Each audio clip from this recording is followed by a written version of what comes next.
LeBron and Bronny James spoke during Lakers Media Day, and it gave the scribes all the feels. Kawhi Leonard is confident he'll be ready for the Clippers season opener. Kinda. And Ethan Garbers expects to play, but was not seen practicing with UCLA. Good morning. I'm James. This is your daily dose of sports and snark for the greatest sports city in the world, Los Angeles. This is the faithful Angelenos morning report. It is October 1st, 2024, and the rent is too damn high, even in the sanctum sanctorum of LA sports.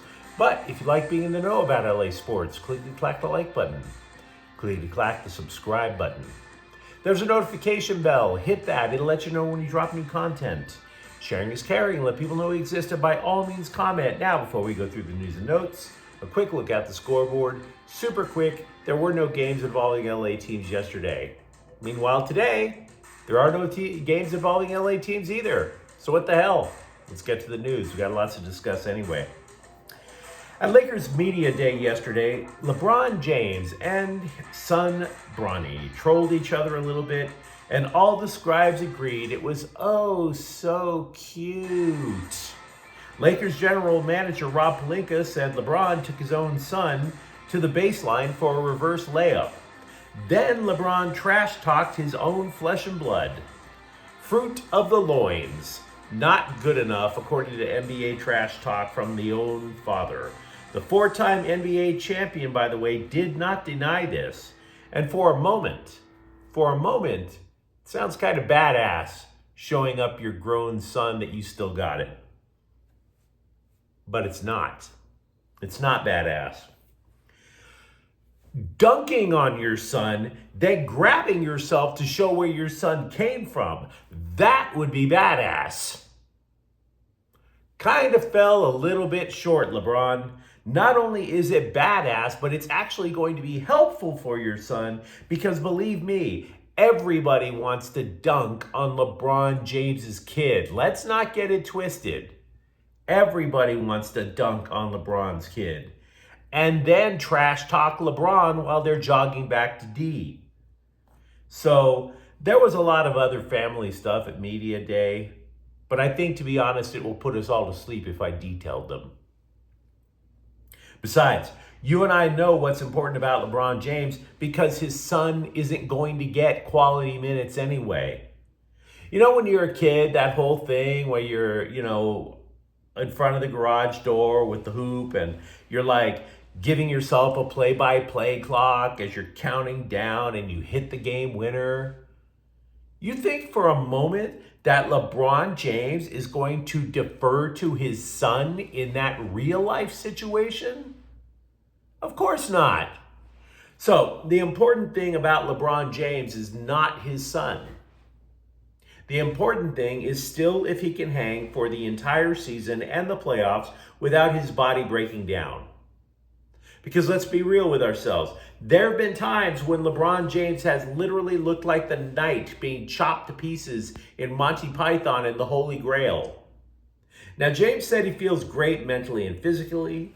Also, that playing in the Olympics helped. Quote, "It felt great to play meaningful basketball. To go out there at my age, the miles that I have, and to be able to play at the level I played at, it gave me even more of a sense of, okay, I do have a lot left in the tank. A lot. And I can help a big part of a team win the ultimate and whatever. If it's gold, or if it's a Larry O'Brien trophy, or whatever the case may be, I can still get it done," unquote. Meanwhile, Anthony Davis told the LA Daily News that JJ Redick has, quote, "been on me all summer about shooting threes. Every team that I've played on, going back to New Orleans, I've always caught the ball in the middle of the floor, kind of directed the offense. I'm pretty sure our conversations will be a little bit more in depth, but I'm very comfortable with having the ball and playing from anywhere on the floor," unquote. I am pretty hopeful that those conversations do not try to turn Anthony Davis into Steph Curry. Just saying. The dude's 7 foot. We don't need him trying to be part of the Splash Brothers. You can cause a lot of damage by putting a guy 7 foot tall underneath the hoop. Just saying. Just saying. Also, D'Angelo Russell greeted the scribes at Media Day by saying, "Surprise, surprise." It was literally almost like the old TV show Gomer Pyle. Surprise, surprise, surprise. He also apologized, and of course, by the way, he said that because everybody thought he was going to get traded. He did apologize for his role in last year's downfall, which of course led to the firing of Darvin Ham. Not necessarily that Russell specifically went to management and said, either he goes or I go, because let's be honest with ourselves. Management would have been perfectly willing to find a place for D'Angelo Russell to go, but they couldn't. Of course, not that Russell said that he wanted Ham back either. Quote, "Honestly, I really want to apologize in the sense of showing a lack of professionalism at times, showing a lack of team first perception at times. So for me, just keeping that maturity and that professionalism throughout the year, no matter the ups and downs, holding myself more accountable on the defensive end," unquote. Which of course sounds nice. In the gospel, according to Matthew, Jesus tells people to forgive people not once or twice, but 7 times 70, which is obviously a hint. You keep forgiving. You don't run the numbers. You don't multiply 7 times 70, and that's your max. No, it's supposed to be, okay, keep forgiving no matter what. But here's the thing. Russell keeps burning people until they are no longer with the team. Nick Young, Ham. For me, it's not about me accepting the apology. He didn't cost me my damn job. That matters a little bit more than 7 times 70 apologies, right? It's a little bit more damaging when you're getting unemployment as opposed to somebody cutting you off on the freeway. The Clippers also had Media Day, by the way. Kawhi Leonard told The Athletic he hopes it can be available for the Clippers season opener October 23rd. Here is an odd quote coming from the man whose tendency to skip games inspired the term load management. Quote, "I'm never planning to miss games, but it's just about my body. I'm a human being and we're playing basketball. It all depends on what we want and what we figure out and how my body is feeling right now," quote unquote. To be fair, I don't want to rip Leonard too much, right? The dude did have ACL surgery after all. The anterior cruciate ligament inside the knee. And that's a thing. But I'm a human being and we're playing basketball. You're kind of making it sound like the NBA is inherently dangerous. Like if somebody came up to you and said, "I'm a human being and we're on the lookout for landmines in Afghanistan," don't try to top it by saying, "I'm a human being and I play NBA basketball." Not quite the same thing. Playing NBA basketball does not make you sound like John Wick. It's not more threatening. Now, the Clippers, in my opinion, they have 2 things that could turn south for them really quickly, despite the new arena, despite the new uniforms. One of those things is obviously if Leonard gets hurt, which is something that you could place a bet on and would probably win. The other is James Harden doubling down on the "I am the system" quote from last year. By the way, he did in Media Day yesterday. Harden compared himself to someone else who is the system for his team. Luka Doncic. Said Harden, quote, "It's going to involve a lot of me," unquote. Okay, let's stop there for a moment. It's going to involve a lot of me. Nice to see that humility has set in one playoff faceplant after another. At what point after losing in the playoffs in the first round, particularly for so many years, is it not going to involve a lot of you? Because tanking in the playoffs does, in fact, involve a lot of you. Just saying. Okay, back to the quote. It's going to involve a lot of me, not just because I can create a shot and I can get guys involved. There's always going to be talk where you just seen a guy last season who made it to the finals playing the exact way that I play, unquote. First of all, Luka Doncic does not play the exact same way as James Harden. He pushes the ball up with more efficiency than James Harden. And by the way, that whole thing about Father Time being undefeated, Luka Doncic is 10 years younger than James Harden. If Luka Doncic was 35 years old, we would not be talking about him being the system. We would be talking about him the same way we talk about James Harden, like, bro, what the hell are you doing to your team? Luka Doncic, though, is still 25. He hasn't even reached his physical prime. Luka Doncic is doing ads for Jordan sneakers. James Harden could be doing ads for Metamucil. Stool softener. Kevin Porter Jr., the USC product whose Tinder file probably lists his hobbies as writing poetry while in solitary confinement, is with the Clippers and says he is, quote, grateful to be back, unquote, in the NBA. Although he might not be back just yet, he is facing possible suspension for a domestic violence incident that was pleaded down to domestic assault. He said he will be accountable for whatever comes, that is in therapy, which again, all would sound well and good, but he is but he was suspended for personal conduct issues while he was with USC in 2019. And then he left for the NBA pretty much because USC was like, yeah, you can go. We know you want to play in the NBA. We're not really going to fight for you back. Then in 2020, he was accused of assaulting a woman. Then later on, he was arrested for possession of a firearm. Jailed twice in 2020. Which is one way to break up the monotony of a COVID lockdown, I must say. Then in 2021, he blew up on Cleveland's front office for the umpteenth time, and they traded him to Houston, where he blew up on assistant coach John Lucas. All of this is before that second domestic violence case that got pleaded down. But he's much better now. And he's ready to mingle with the single ladies of Los Angeles. If only my sister weren't married.